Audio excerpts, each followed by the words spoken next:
Greetings again, everybody.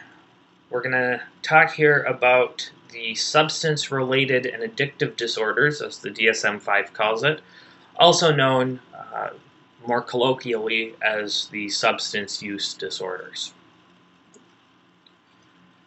All right, so there are two new withdrawal syndromes the DSM-5 recognizes, the first of which is cannabis withdrawal syndrome. The other is caffeine withdrawal syndrome, which we've probably all experienced at one point or another. The caffeine one, not the cannabis one. Maybe you've had that one too, I don't know. Anyhow, the cannabis withdrawal syndrome is, you would think, based on all the stuff that you hear in popular culture, marijuana is not addictive. And yes, it is true that marijuana is not addictive to the same degree as other illicit drugs, such as cocaine or methamphetamine or heroin. However, there are addictive properties to it, as there are with pretty much anything that you take into your body, such as caffeine or alcohol. So, yes, there is a cannabis withdrawal syndrome, and we now recognize this in the DSM-5. So the first criterion for cannabis withdrawal syndrome is that the patient has stopped using the marijuana after a period of heavy and prolonged use. So that's really up in the air how long. It depends on how much they used it and really just various factors based on the patient. But the DSM says usually daily or almost daily over a period of at least a few months. So a pretty significant history of cannabis use. Next, they have to have 3 or more of the following signs or symptoms developing within approximately 1 week after cessation. And these are irritability, anger, or aggression, nervousness or anxiety, sleep difficulty, and that can be difficulty initiating sleep, difficulty maintaining sleep. A lot of times these patients will have strange dreams, nightmares. Decreased appetite or weight loss, restlessness, depressed mood, and then at least one of the following physical symptoms: abdominal pain, shakiness, tremors, sweating, fever, chills, or headache. So they can get this flu-like syndrome that we also see in caffeine withdrawal syndrome. C, it's got to cause significant distress or impairment, and that can be either your place of employment, your social settings, certainly if the patient has been arrested or charged with any kind of offense for having the marijuana and yet they still continue to use it.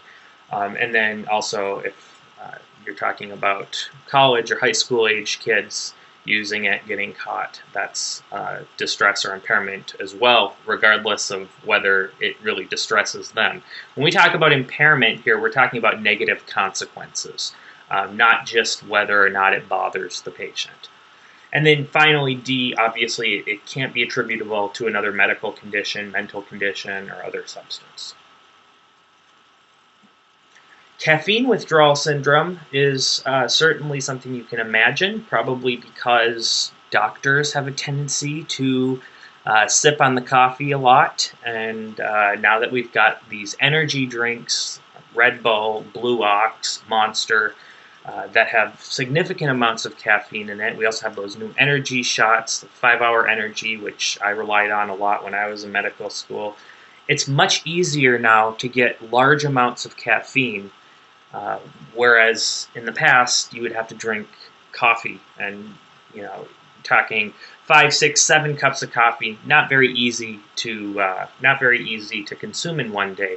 But now you can take caffeine pills. You can get it in these energy drinks, which are full of sugar and ridiculous amounts of caffeine. So it's much easier to get this caffeine withdrawal syndrome now than in the past. So you have to have prolonged daily use of caffeine. DSM doesn't really give a period of how long prolonged is, but I would say probably months rather than weeks. B, there has to be abrupt cessation or reduction in caffeine use, followed within 24 hours by 3 or more of the following signs or symptoms. And these symptoms include headache, marked fatigue or drowsiness, dysphoric mood, depressed mood or irritability, difficulty concentrating, and then flu-like symptoms, which can include nausea, vomiting, or muscle pain and stiffness. So really think about it. These middle 3 symptoms are the total opposite of what caffeine does to you. So caffeine makes you alert and more energetic. It tends to put people in a good mood, and then it helps you concentrate. So these middle three things, just the opposite, and that's what we expect in withdrawal syndromes. We expect the general rule is with withdrawal syndromes, you're going to have the opposite effect because you've developed a tolerance, and now your neurons are they've adapted to your use of the substance, and so by adapting, they've brought balance back to your body. And now that you've taken away the substance, now the balance is shoved in the other direction. Okay, so again, this also has to cause significant distress or impairment. Typically, these withdrawal symptoms will be enough to cause the distress or impairment. Since caffeine's not illegal, these patients aren't going to be charged with any crimes related to the use of their caffeine. And then it can't be attributable to another medical condition or other substance. And then finally, we have added gambling disorder, and this is now why we call it the substance-related disorders and substance-related and addictive disorders.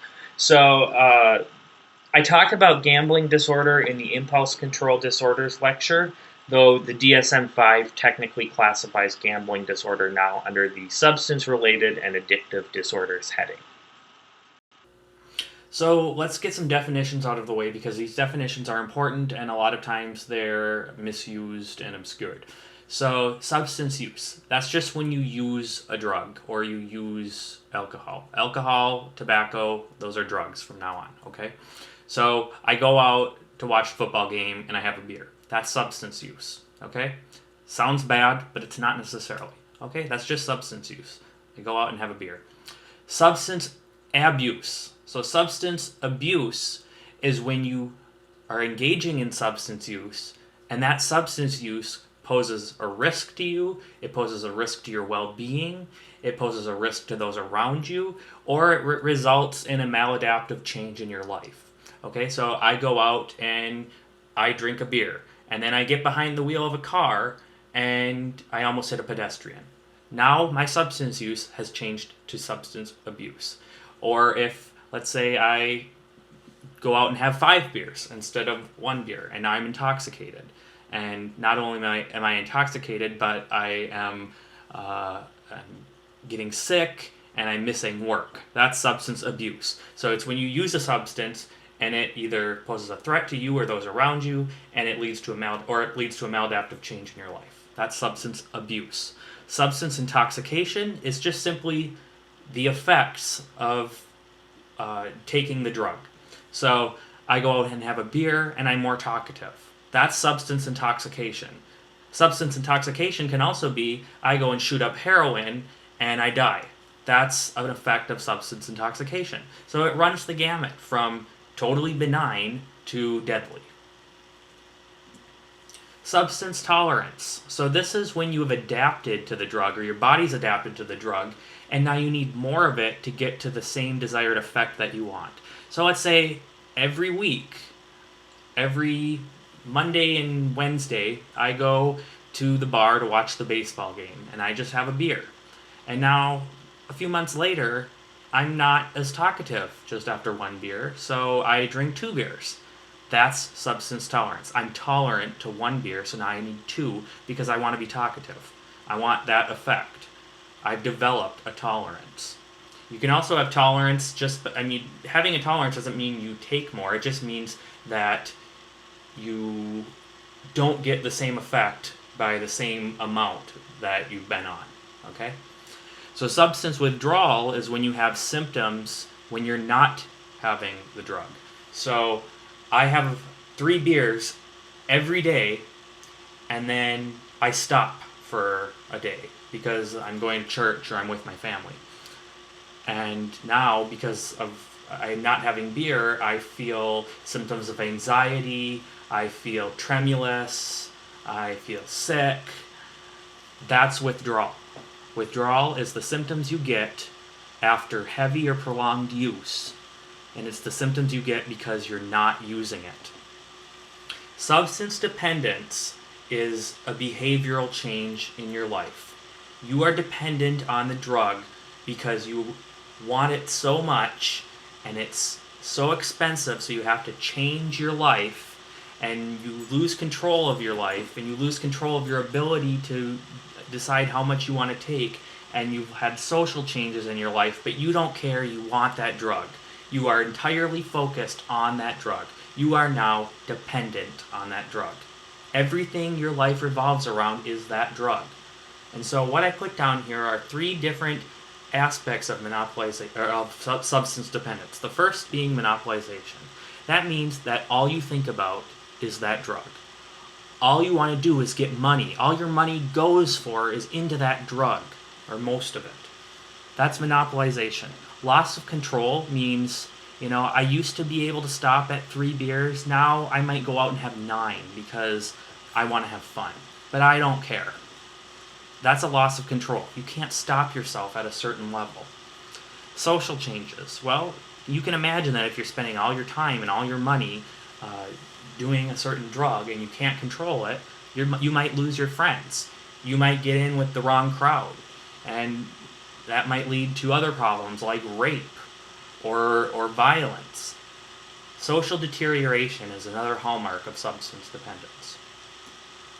So how do we know if a patient is on a substance? Well, 1, the patient might just tell you. 2, the urine tox screen is positive. That's pretty reliable.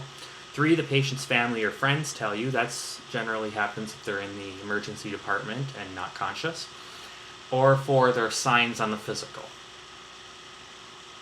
Always remember your ABCs first. So we're going to talk about a lot of symptoms of intoxication. But if the patient comes in and they're not breathing, or if the patient comes in with head trauma, the first step is not to treat the intoxication. The first step is to save the patient's life. So don't forget about your ABCs here.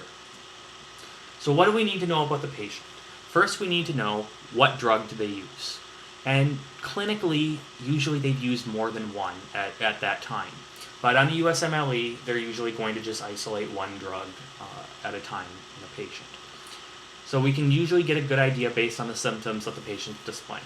We also want to know how much, how often, and how long the patient's been using the drug. Why? Because it tells us about the patient's level of dependence. It tells us about the patient's lifestyle. It gives us a good deal about the patient's history.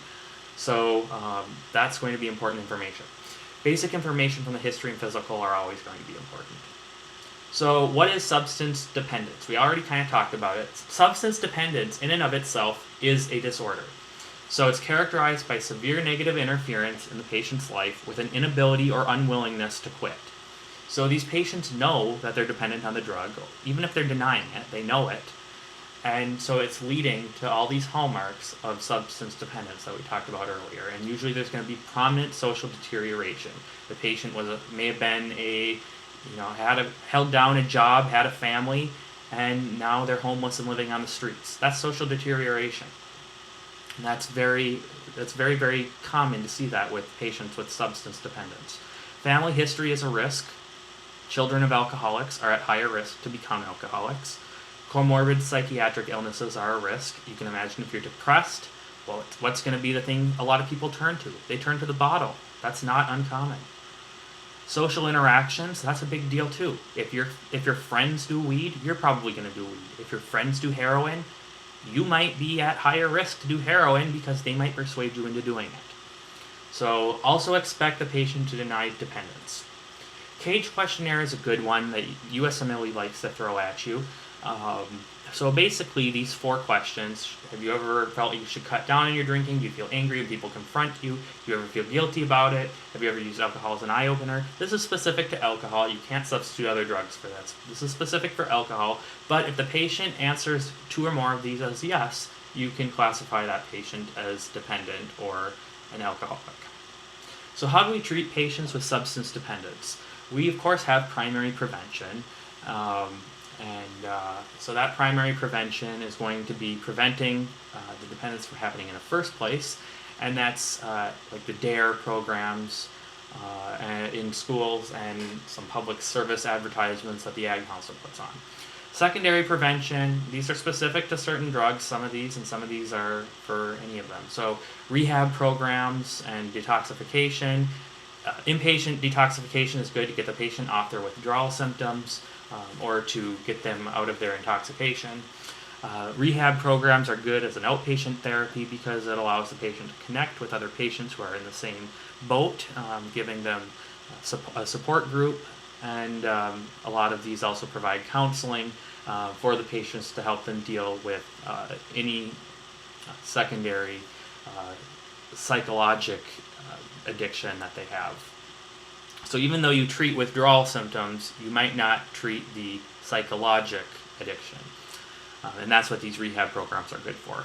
One of the most prominent of rehab programs specific to a drug are Alcoholics Anonymous. So it's a 12-step program. It works really well. This is going to be your outpatient treatment of choice for any alcoholic. Naltrexone is an opioid blocker. This is good for patients who... now, let me explain this clearly. You don't use this you don't use this drug in a patient with heroin withdrawal or opioid withdrawal. You use this drug in a patient who is addicted but not experiencing symptoms of withdrawal and hasn't taken the drug but is at risk because of a psychological dependence. Okay, so this is an opioid blocker, and what this does is the patient takes the naltrexone every day, and maybe they go and shoot up heroin one day. What this does is it blocks the effects of heroin. It blocks some of the pleasurable effects, so the patient's like, oh, well, this isn't that great, so they're less likely to do it again. Naltrexone, good drug for patients who are not in heroin withdrawal, but are at risk to relapse. Disulfiram is an interesting drug that is sometimes given to patients who are alcoholics. Please keep in mind, you cannot give this or any drug to a patient without their prior consent and knowledge. So you must explain this drug to the patient and its effects before you administer it to a patient. That's just an ethics thing. What this drug does is it blocks aldehyde dehydrogenase. That is an enzyme that breaks down alcohol. And so because that enzyme is blocked, it leads to some severe toxic effects, unpleasant toxic effects of alcohol, which is severe vomiting and nausea if alcohol is consumed. So it's really just a negative reinforcement. Methadone is good for patients in opioid withdrawal. So remember, naltrexone, not for patients with opioid withdrawal. Methadone, you can use this for patients in opioid withdrawal. And what this is an outpatient therapy, and the patient goes into the methadone treatment center and they get their methadone and they take it, and it gives them kind of the same effects as the heroin gave them, but gradually we move them down, very slowly, down their dosage of methadone. And the good news is that it reduces the withdrawal symptoms. The patient hardly realizes it, and before you know it, you're giving them sugar pills, and the patient is no longer having withdrawal effects. So the specific drugs, I divide these into 8 categories. First, we have our legal drugs.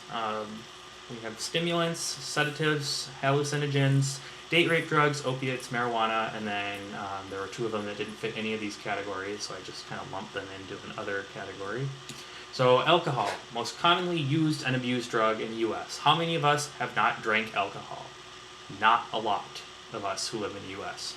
So it is measured with BAC. That is, when we take blood out of a patient in a trauma situation or in an emergency room, we always measure the alcohol concentration. It gives us a good idea of if the patient is intoxicated with alcohol. Alcohol, contrary to popular belief, is a depressant. Why is it contrary to popular belief? Well, because most of us, we don't drink that much alcohol. We might have a beer or a glass of wine. And what does that do? It produces euphoria and talkativity. When we think of euphoria and talkativity, we don't think of depressant. But it is a depressant because ultimately it can cause respiratory depression and death if you take too much of it. So we know that whole spectrum of alcohol intoxication. A lot of us have been alcoholically intoxicated to the point where we are clumsy or maybe even sedated, or we've had a hangover, nausea, vomiting, etc. Those are effects of alcohol intoxication at higher levels. Most of us have not been at the level where we've been in coma or death. That's a much, much, much higher level of alcohol intoxication.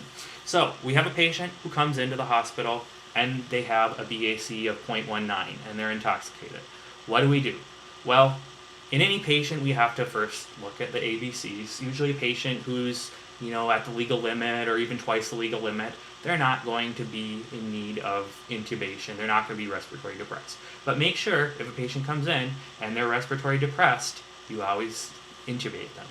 So keep in mind your ABCs. Anytime you give fluids to a patient who has alcohol on their breath or who has a BAC level, you are always, always, always going to give that patient thiamine if you give them any fluids. And this is very important. Why is it important? Because you don't know what patient is intoxicated because they had a random night drinking and they hardly ever do it, but they happen to drink too much and now they're getting IV fluids. Or if it's a patient who's a chronic alcoholic who has liver failure and they've been drinking every night for the last 5 years and they are severely dependent on alcohol. These are two different patients, but the patient who is a chronic alcoholic, if you give them IV fluids and say they're not conscious, so you can't get this history, if you give them IV fluids, you can precipitate Wernicke-Korsakoff syndrome by giving fluids without thiamine. And so we always, anytime we suspect alcohol in a patient and we're going to give them IV fluids, which usually happens in trauma situations, it usually happens in intoxication in the ED because the patient's probably been vomiting and they're nauseous or might vomit. And also because alcohol is a diuretic. If you give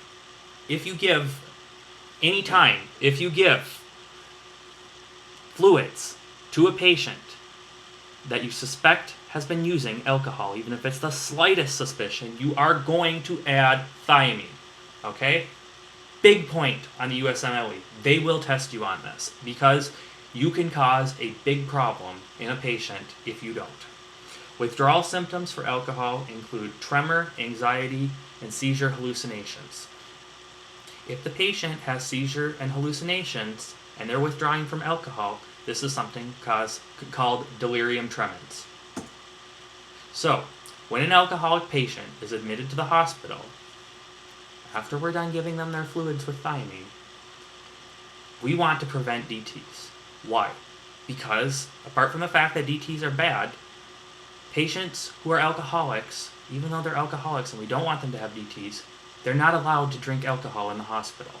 So we are going to give them chlordiazepoxide, not on an as-needed basis, but on a scheduled basis. And this is a benzodiazepine, and it's going to prevent them from developing delirium tremens.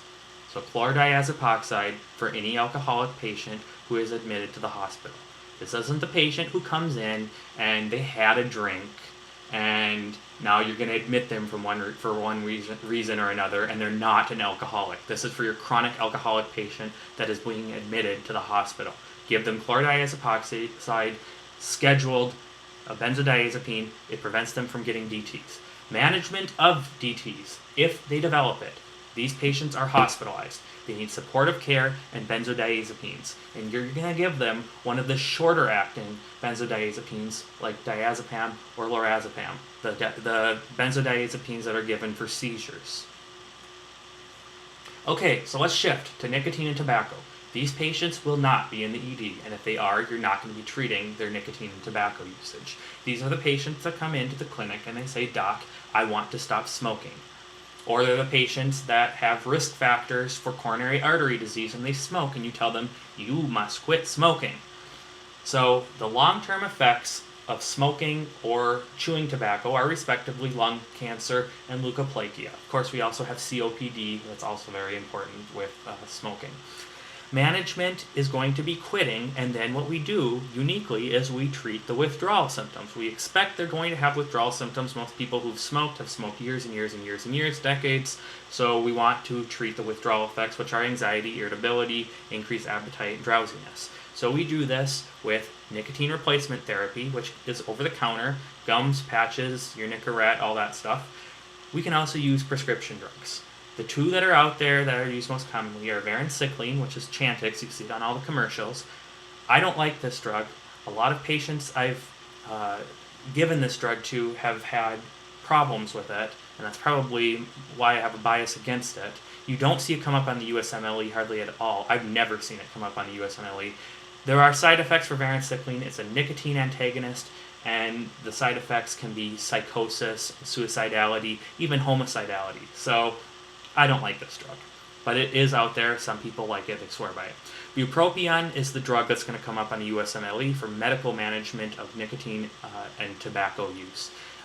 So bupropion is simply an antidepressant, and it works very well for patients with refractory nicotine addiction. Inhalants. This is a big deal among teens. Why is it a big deal among teens? Well, look at that picture. Those things are you can buy them if you're 5.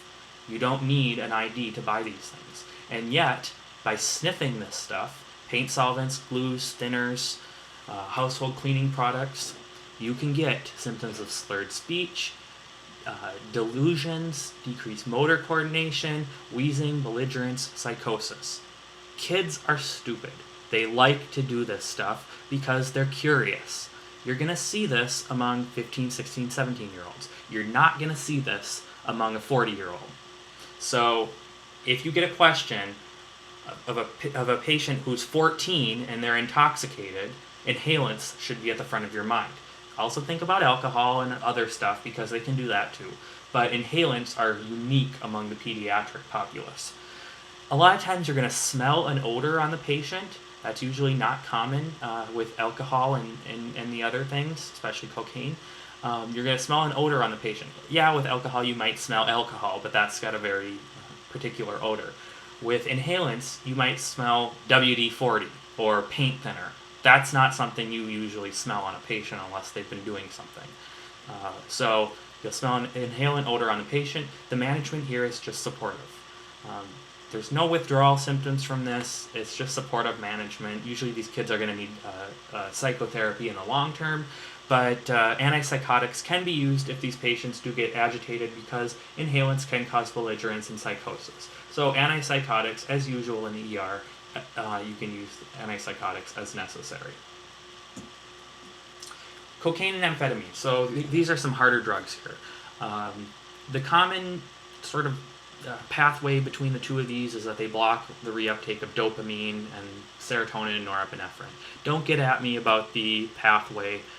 You're not going to need to know this for step 2 or 3. If you want to look it up, fine, but I'm not getting into that here. Symptoms of cocaine and amphetamine intoxication. So the short term is euphoria, increased motor activity, restlessness, reduced appetite, increased body temperature. Why did I italicize increased body temperature? Because that can be deadly. So in any patient who comes in and the urine tox screen shows cocaine or amphetamine intoxication, or you suspect cocaine and amphetamine intoxication, make sure, in part of that supportive care that I underlined down there, make sure that you're monitoring their body temperature because they can develop hyperthermia. Mydriasis, I boldfaced that because that is something that the USMLE will almost always tell you. They've got dilated pupils. They're itching and paranoid, and they've got increased motor activity, and they're restless, and they've got dilated pupils on physical exam. Mydriasis is very, very, very associated with cocaine and amphetamines, especially in the USMLE. Okay? So keep that in mind. Management for intoxication of cocaine and amphetamines. Supportive care. Yeah, you're probably noticing a pattern here. So that supportive care is going to include benzodiazepines if the patient is restless. You can give them one of the shorter to medium acting benzodiazepines. Good one is Versed, Xanax can be used too, respectively. Those are midazolam and alprazolam. But really any benzodiazepine will be fine. Antipsychotics can be used as needed for the paranoid delusions and for any kind of psychotic behavior they develop on the wards. Beta blockers are great. You're going to usually use propranolol or Inderal here for the tachycardia or palpitations. Vitamin C is used. It's somewhat controversial, but I think it's pretty standard for cocaine and amphetamines. What vitamin C does is it acidizes the urine, and that speeds the excretion of cocaine and amphetamines. So that's good for management of intoxication. Withdrawal syndromes. So the withdrawal syndromes for cocaine and amphetamines. Right now I'm just going to go let my dog out. Actually, no, he's fine. Somebody just got home. So anyway, so withdrawal syndrome for cocaine and amphetamines. Just think of the opposite of what the intoxication symptoms are. So withdrawal from cocaine are going to be depressed mood, as opposed to the euphoria. It's going to be anxiety. It's going to be tremor. It's going to be increased appetite as opposed to the decreased appetite. You can treat this long term with SSRIs or any kind of antidepressants, but we use SSRIs. That's going to be your treatment of choice on the USMLE. Benzos and barbiturates. So these are your sedative hypnotics, and they are prescription medications. You're going to see benzodiazepines a lot more. Barbiturates are not common to be prescribed these days.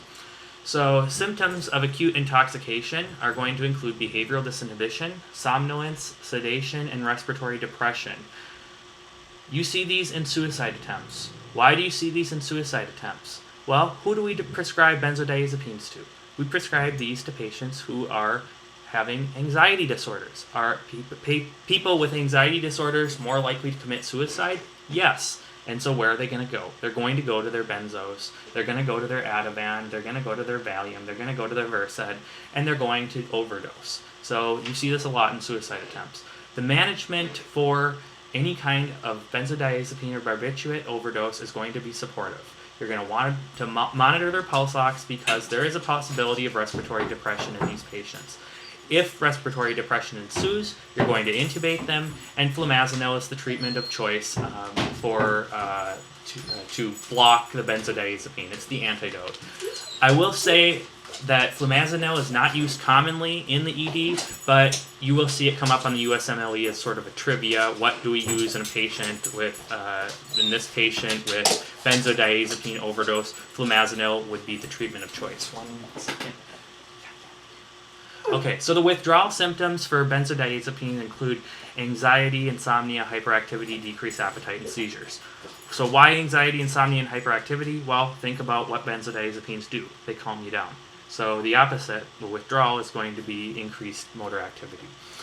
Seizures, well, think about what benzodiazepines are used for. They're used to treat seizures, so the withdrawal will include seizures. Decreased appetite is also another withdrawal symptom of benzodiazepines. You can treat benzodiazepine withdrawal with longer-acting benzodiazepines. So you may be curious as to why, if you're getting a question on how to treat benzodiazepine withdrawal, why are you getting a list of benzodiazepines? Well, because what do people usually take when they abuse benzodiazepines? They take the short-acting benzodiazepines, the ones that give them a high, the Ativan, the Xanax, the Versed, the Valium. These are the ones that cause addiction. And so these are the ones that people are going to withdraw from. And so what we like to do is when we treat patients with benzodiazepine withdrawal, we like to use the longer-acting benzodiazepines because while they don't give the patient that high and perpetuate the addiction, they do reduce the withdrawal symptoms by acting over a longer period of time. Best one to use here is clonazepam. You could also use chlordiazepoxide, but that's more commonly prescribed in alcoholics going through alcohol withdrawal. Hallucinogens. So I put the 4 of them here that we're going to refer to. Lysergic acid diethylamide is LSD. Mescaline is less commonly used. Psilocybin is the active ingredient in the hallucinogenic mushrooms. And then PCP, which is unique in that it's set apart by symptoms such as agitation, aggression, something called hyperacusis, which is sensitivity to sound, and then more importantly, seizures and coma. So these drugs work in various mechanisms. The symptoms of intoxication are going to include hallucinations, psychotic thought process, which, as we remember from schizophrenia, is ideas of reference, decreased judgment, clumsiness, and mydriasis. So mydriasis is, like we just talked about, dilated pupils. PCP is going to include the above plus agitation and aggression and possibly seizures. So PCP, okay, so if you're on mushrooms, if you're on mescaline, if you're on LSD, you're going to be just sort of hallucinating and just kind of blissfully there. Patients who are on PCP are mean. They're agitated, they're aggressive, And so those patients are going to be pretty clearly distinct from, they both hallucinate, but patients with PCP are sort of your mean hallucinators. So that's how it kind of sets them apart. The management is the same. It's supportive. You talk these patients down, you reassure them, they tell them everything's okay, especially if the patient is frightened. Antipsychotics can be used if they're needed. Usually they're not. We usually just support these patients and then they come off their high. If we confirm PCP or it's highly suspected because they're agitated and they're aggressive, use benzodiazepines for seizure prophylaxis because these patients are at increased risk for seizures, especially if they're agitated. And of course, antipsychotics are always going to be indicated if the patient is posing a risk to themselves or others. There's no addiction profile for hallucinogens, and therefore there are no withdrawal symptoms. Date rape drugs. So you're not going to see these patients in the emergency department or the clinic. Why? Because patients who are intoxicated from date rape drugs are surprised being date raped. So that's an unfortunate reality. So what I wanted to put in here while we talk about date rape drugs is what do you do when a patient comes in after they've been date raped and, for instance, they know it. So patients who have potentially been raped always need to get a cervical exam for forensic and STDs. And here, yes, we are assuming the patient is a woman. That's the vast majority of date rape patients. So any rape patient really this refers to. Cervical exam for forensic and STDs. So we want to check for forensics because if this goes to trial, we want to know who the potential perpetrator was. And STDs because if any STD was passed on to the patient, we want to know. Clothes must be stored within 24 hours of the event happening. And then we're going to want to get this patient psychological counseling and community counseling service, like a social worker. The clinician, you on the USMLE, or in real life, usually there's a hospital coordinator for these sorts of things, are going to notify law enforcement. The most commonly used drugs for date rape are flunitrazepam or Rohypnol, which is a benzodiazepine, and gamma hydroxybutyrate, which is a depressant. And sort of causes the same effects as alcohol. Opiates. So we're going to talk about heroin as the premier opiate. What they do are bind opioid receptors, and they are administered intravenously. So on physical exam, you're going to see needle marks, usually forming a track. Why forming a track? Well, because these patients find a vein, and they say, okay, here's my vein, and then they follow up that same vein. So you're going to see a track of needle marks. Symptoms of intoxication are going to include blurred vision, drowsiness, apathy, slurred speech, dysphoria, and then coma and death. And unfortunately, a lot of patients who have a heroin intoxication will present with coma and death. Why? Because different formulations of heroin that you get on the streets, of course, they're not regulated, so you don't know how much is in each one. Some of them are going to be really, if you're the drug user, crappy because they don't have a lot of heroin in it.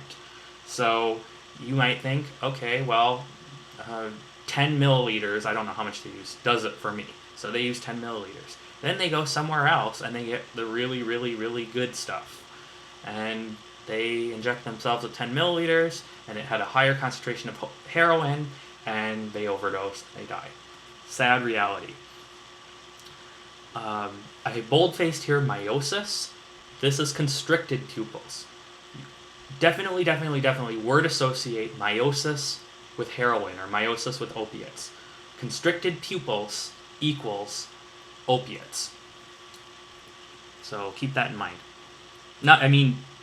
If you have constricted pupils, it doesn't always mean you're on heroin, but meiosis is going to be part of the constellation of symptoms that you get with heroin or opiate intoxication. The management here is with IV naloxone, and what naloxone is it blocks the opioid receptor, so it prevents heroin from working. So you administer IV naloxone to any patient that you've confirmed is intoxicated with opiates or heroin, and then you're going to monitor the pulse oxidation. The withdrawal symptoms for opiate intoxication include fever and chills, runny eyes, runny nose, yawn reflex, body pains, especially in the abdomen. So you're going to manage this when the patient is in the hospital. You're going to give them clonidine, and then when you discharge the patient, you're going to refer them to a methadone treatment center. We kind of talked about methadone earlier. Marijuana. So this is really, I'm going to say, not a dangerous drug. It's very frequently used. It's illegal in most U.S. states. It is legal, however, in Colorado and Washington, but it's illegal at the federal level. So marijuana intoxication is usually an incidental finding on a urine tox screen, usually when you're screening the patient for other drugs. Marijuana is very commonly used among patients who use other drugs, but the reverse is not true. It doesn't mean that patients who use marijuana use or are likely to use some of the harder drugs. And I think a lot of the myth about the gateway drug has been sort of dispelled. So sometimes you will see a patient on the USMLE because they want you to know what marijuana intoxication looks like. It doesn't mean that you ever really see marijuana intoxication in the ED, but the symptoms of marijuana intoxication are worth talking about. That includes red eyes, increased appetite, aloofness, disturbances in time perception, occasional disturbances in sensory perception. Of course, that's rare. No management is necessary for these patients. There's really nothing to do about it. The only time you'll ever see these patients in the ED is if their parents bring them in. Long-term effects of use of marijuana are controversial. Certainly the long-term effects of alcohol and tobacco, which are legal drugs, are definitely more pronounced than marijuana and are much more dangerous. So, something to keep in mind. This is non-addictive and there are no withdrawal symptoms. Really the most dangerous thing about marijuana is purchasing it and carrying it. Anabolic steroids you're going to see in teenage and young adult males. Why? Because these guys like to build their muscles and they go to the gym and they find that it doesn't work or they're not doing it the right way, and so they lapse over to using steroids. Some of these patients can become intoxicated with these steroids and have psychiatric symptoms, and those include aggression, well, that's really the only psychiatric symptom because they are steroids and because they're not a psychiatric drug per se. You're going to see symptoms on the physical exam, including muscular hypertrophy, breast enlargement, acne, hirsutism, and testicular shrinkage, which is rare. Management for these patients is going to be supportive. They're going to need counseling and psychotherapy. Antipsychotics can be necessary at times if they are showing aggression. Long-term use can lead to cardiovascular problems and hypercholesterolemia. So this really is not something that you want to get into the habit of doing. It, however, is not addictive because it doesn't work on any kind of nerves. It works inside the cells. So this is a non-addictive. It's a non-psychiatric drug. There's no withdrawal. So the designer drugs are Ecstasy and Ketamine. Those are the ones that I included on here. They're the most frequently used. The symptoms of intoxications are really subjective. The patients will usually describe symptoms consistent with depersonalization, which is where you feel like you're outside of your body. Symptoms of psychosis, which obviously include delusions and hallucinations. Altered perception of space and time. These really aren't necessarily dangerous drugs, but they can lead the patient, because of anything that causes hallucination and anxiety, can lead the patient to do things that are dangerous. So taking the ecstasy or the ketamine in and of itself is generally not dangerous, but if you're having hallucinations that there's a really attractive woman stuck in the middle of the street when in reality it's cars going 50 miles an hour and you run out there trying to save her and then you get hit by a car, well, that's a bad thing. So anything that causes hallucinations can be dangerous. So it's not necessarily the drug that's the problem, but it's the effects of the drug and what it causes you to do. So The management, therefore, is going to be supportive. We're going to get them down off their high. After that, we discharge them with the usual instructions: don't do this. It has a very low addiction profile, and therefore there's no significant withdrawal. And this is the effect of drunk driving. So I think out of all the drugs we talked about, alcohol is the most significant, even though it's legal. Why is it the most significant? Because it's so commonly used and therefore commonly abused, and therefore things like this happen at a very large scale.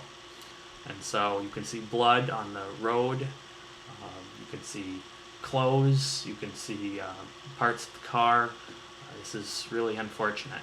So I know it's a somber note to end on, but when you think about drugs, you really have to think about the most commonly used, and because they're the ones you can see the most.